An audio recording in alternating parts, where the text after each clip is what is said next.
Imprevistos podem acontecer a todo momento em nossas vidas, em todas as áreas, principalmente, às vezes na área da saúde, na área dos relacionamentos, na área de outras atividades, como por exemplo no trabalho e principalmente na área financeira, né? Acontecimentos que podem não estar previstos no seu orçamento, pode acontecer em algum momento e te gerar uma surpresa muitas vezes desagradável. E para lidar com esse tipo de problema, muitas vezes as pessoas criam algo chamado reserva de emergência. E se você quer saber um pouco mais a respeito disso, eu vou falar no vídeo de hoje sobre 5 passos bem rápidos e práticos para você criar a sua reserva de emergência agora em 2023 e se preparar para qualquer imprevisto que possa acontecer. Eu sou Robson Andrade e sejam bem-vindos mais uma vez ao canal Mente de Milhão. E para falar um pouco melhor sobre o que é uma reserva de emergência, eu vou te explicar de uma forma bem rápida. Reserva de emergência, como o próprio nome supõe, é uma reserva financeira que você vai alocar ou aplicar em algum investimento para que em um determinado momento, principalmente naquele momento de imprevistos, né, quando você estiver precisando de algo com urgência, você possa ter o acesso rápido a esse recurso para que você não precise pegar um empréstimo, para que você não precise usar um dinheiro indevido, que é um dinheiro que você poderia estar usando com outra coisa. Então a reserva de emergência tem esse principal intuito. E eu vou falar sobre 5 passos que são ótimos e devem ser colocados em prática quando se fala de criar uma reserva de emergência. O primeiro passo que você deve fazer uma análise, né, fazer um raio-x das suas finanças, do seu dinheiro, de quanto que você recebe, de quanto que você gasta e principalmente fazer uma análise do seu custo de vida. Mas claro que eu falo o custo de vida daquilo que realmente está ligado ao essencial, aos gastos que você faz mensalmente com as coisas que são essenciais para nossa sobrevivência, que claro está incluso, por exemplo, um aluguel, se você vive de aluguel, as compras do mês, né? Ninguém pode deixar de comer, a gente pode deixar de fazer qualquer coisa, menos de se alimentar, a água, a luz, esses tipos de gastos que infelizmente nós não podemos abrir mão de forma alguma, pois faz parte das coisas que são essenciais para o nosso dia a dia. E aí, após você fazer essa análise, você tem que fazer uma previsão de no mínimo 6 meses do quanto que você gasta mensalmente. Um exemplo disso é, se você gasta R$2.000, o seu custo de vida, tá? Eu não tô falando de um geral de todos os gastos, mas dos gastos essenciais. Se você, por exemplo, gasta R$2.000 com seu custo de vida mensalmente, para você criar uma reserva de emergência de no mínimo 6 meses, você teria que multiplicar o seu custo de vida, que é de R$2.000, por 6 meses daria, né, fazendo uma conta bem rápida, daria R$12.000. Então esse seria o valor da sua reserva de emergência. E o primeiro passo é basicamente você analisar as suas finanças e definir qual que é o seu custo de vida, para que você saiba que o seu custo de vida para no mínimo 6 meses é um determinado valor. O passo mais simples e fácil, né? Às vezes dá um pouco de preguiça anotar, fazer uma anotação, rabiscar uma folha de caderno, fazer um Excel, fazer até no próprio telefone pela calculadora, mas é muito importante você ter controle de quanto você recebe, de quanto você gasta e com o que, né, tá destinado cada gasto ali que você faça mensalmente, pois muitas vezes você gasta mais do que o que recebe e nem percebe, né, a gravidade de como alguns gastos desnecessários podem influenciar negativamente a sua vida, o seu dia a dia e até mesmo o seu futuro. Então o primeiro passo simples e mais importante é fazer um raio-x das suas finanças. E o segundo passo que vem logo em sequência, definir um prazo para quando, né, provavelmente você deseja formar a sua reserva de emergência. Por exemplo, usando o exemplo que eu citei agora há pouco, se eu sei que o meu custo de vida é de R$2.000 mensalmente, eu preciso ter R$12.000, quanto por mês que eu vou guardar para criar a minha reserva de emergência? Eu vou demorar um ano? Eu tenho que ter essa análise e ter ciência de quanto que eu posso guardar todos os meses? Eu vou guardar R$500 todos os meses para criar minha reserva de emergência? Eu posso guardar mais ou eu vou precisar guardar menos que isso? Então é definir um prazo, né, um período ali para que você possa estar fazendo a sua reserva de emergência. Se eu preciso de 12 mil, se eu posso poupar R$1.000 todos os meses, eu levaria 12 meses para guardar, para formar a minha reserva de emergência. Se eu pudesse guardar R$1.500, então esse tempo cairia para muito menos, né, e assim sucessivamente. Então o primeiro passo, analisar, fazer um raio-x das suas finanças e definir o seu custo de vida. O segundo passo é definir uma meta, um prazo específico para que você possa criar a sua reserva de emergência. E o terceiro passo muito importante, que está relacionado diretamente sobre os gastos que você muitas vezes faz indevidamente, é não esperar o seu dinheiro sobrar para poder economizar ou para poder montar a sua reserva de emergência. Por incrível que pareça, no momento que você menos esperar, vai acontecer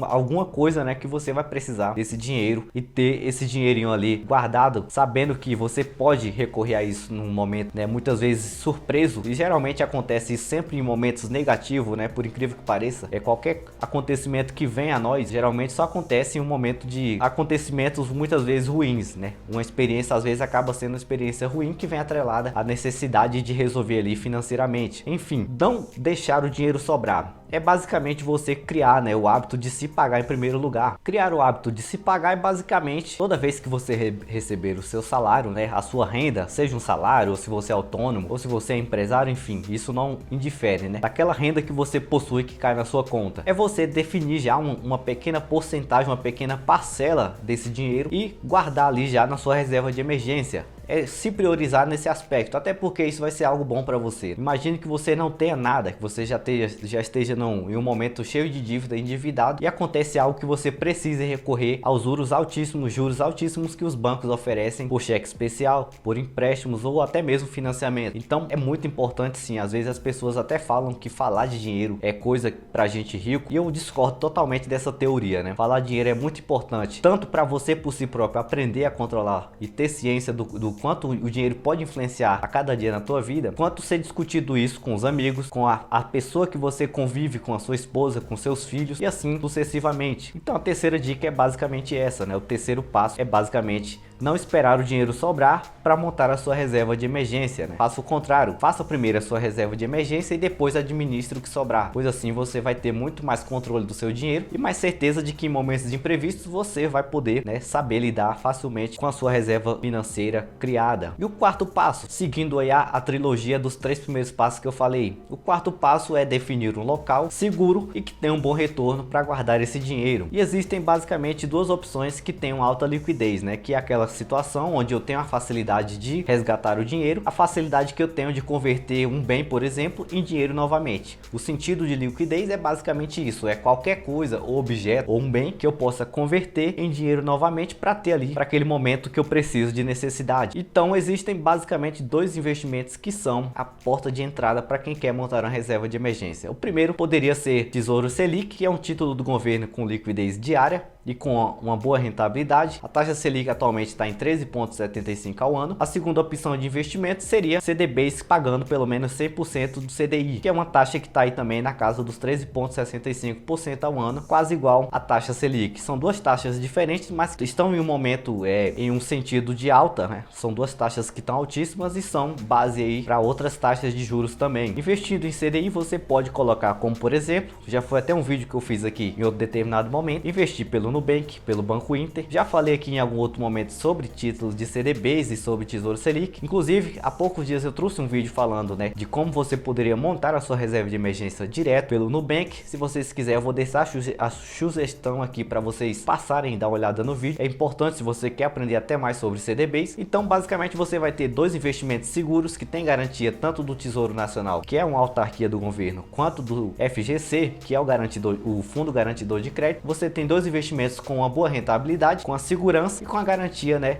dos órgãos ali protetores que se acontecer qualquer tipo de imprevisto, por exemplo, em um CDB o banco chegar a quebrar, a falir, em até 250 mil reais, você tem a garantia do Fundo Garantidor de Crédito. E lá, em títulos do Tesouro, como o Tesouro Selic, que eu citei agora há pouco, você tem a garantia do próprio governo, né, que raramente vai acontecer de um governo quebrar. Pode acontecer uma catástrofe de vir quebrando todas as outras estruturas, as outras empresas, as próprias empresas do governo, mas o governo provavelmente vai ser o último a sofrer esse impacto. Claro que aí seria um cenário muito, eu diria quase que apocalíptico, chegar ao governo quebrar, porque aí já seria o país inteiro que estaria indo à falência. Então, por esse motivo que o Tesouro Selic é até o investimento de renda fixa mais seguro que existe no momento. E o quinto passo mais importante, que está ligado diretamente à sua mentalidade, é você não desistir no meio do caminho enquanto você estiver montando a sua reserva de emergência, e muito menos não deixar de ver, né, de entender qual que é o valor da reserva de emergência. Como eu já falei aqui em vários momentos, em outros vídeos também, pensar em poupar, em guardar um dinheiro para uma urgência não é ser mão de vaca, e também não é esse o sentido, né? O intuito da coisa não é que você deixe de comer, que você deixe de curtir um pouco da sua vida, do seu dia a dia, por causa que você vai deixar o seu dinheiro ali. É se planejar, é se educar financeiramente, tomar melhores decisões com o seu dinheiro e assim você criar uma reserva de emergência, e aí com o tempo até começar a investir em outros investimentos, né? Começar a diversificar a sua carteira. Isso são coisas que são bem importantes, principalmente para quem nunca se planejou financeiramente. Montar a reserva de emergência é o primeiro passo para que você possa lidar com várias outras situações que envolvem o dinheiro, que envolvem a situação financeira e envolvem muitas vezes outras coisas que não estão ligadas diretamente ao dinheiro, né? Por exemplo, a saúde. Você pode adoecer em um determinado momento, você pode ser mandado embora do seu emprego, alguém pode adoecer, o seu carro pode quebrar, pode acontecer diversas situações hipotéticas, né? Mas que acontece no dia a dia de várias pessoas mundo afora. E ter essa reserva financeira vai te assegurar de que você não vai precisar recorrer de situações e de opções onerosas pro teu bolso, e assim você vai conseguir ter uma qualidade de vida melhor também. Eu espero que vocês tenham gostado desse vídeo. O intuito aqui foi falar da importância da reserva financeira. Se você já criou a sua reserva financeira, a sua reserva de emergência, comenta aí, deixe seu comentário qual que é a sua situação no momento. Você ainda não investiu nada do seu dinheiro, já tem a sua reserva financeira ou ainda está planejando este ano criar a sua reserva? Compartilha conosco aí a sua opinião a respeito do vídeo de hoje. Compartilhe com seus amigos, deixe seu comentário. Eu vou ficando por aqui e até qualquer momento.